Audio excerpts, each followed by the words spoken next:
लिखेंगे एक राशि को दूसरी राशि के प्रतिशत के रूप में लिखना।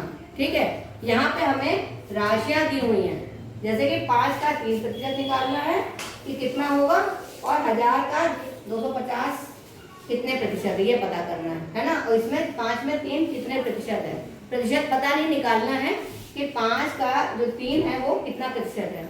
इसको पता करने के लिए सबसे पहले हम क्या करेंगे, पहले हम इसको लिखेंगे 5 में कितने भाग हैं, है ना, कितने भाग हैं। 5 में कितने भाग हैं, 3 भाग है 5 में। ठीक है, फिर 1 में कितने भाग हैं।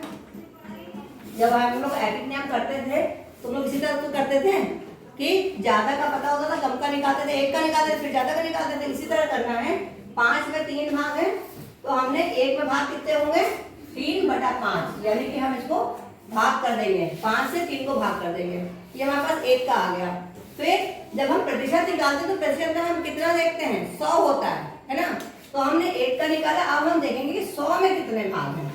ठीक है, 100 में कितने भाग होंगे, तो क्या करेंगे हम 3/5 और गुणे 100 से गुणा कर देंगे। ठीक, अब इसको हल कर लेना है। 5 का बड़ा आता है उसको, तो उसको काट देंगे, 5 एकम 5, 5 दूना 10 और 0। ठीक, अब गुणा कर देंगे, 30 को 20 से गुणा करेंगे, कितना आ जाएगा 60, यानी कि 5 में 3 60% है ना। फिर इसी तरह से हम देखेंगे 1000 में 250 कितने प्रतिशत है। ठीक है, तो हम क्या करेंगे, शुरुआत कहाँ से करेंगे, सबसे पहले हम क्या लिखेंगे, 1000 में 250 नहीं, 1000 में कितने भाग हैं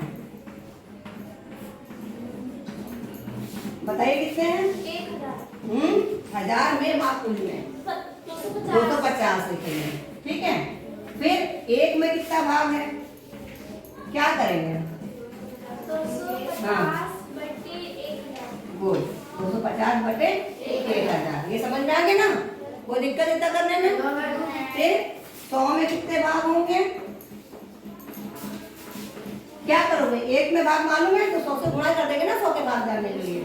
तो हम लिखेंगे 250 गुणा 1000 सॉरी बटे 1000 गुणा 100। ठीक है, अब हम क्या करेंगे, 2 0 तो 2 0 कट जाएगा, है ना, और 1 0 से इसका 1 0 ये कट जाएगा, बचा क्या मेरे पास 25, यानी कि 1000 में 250 25% है। बात समझ में आ गई, सबको समझ में आ गया। Okay, thank you.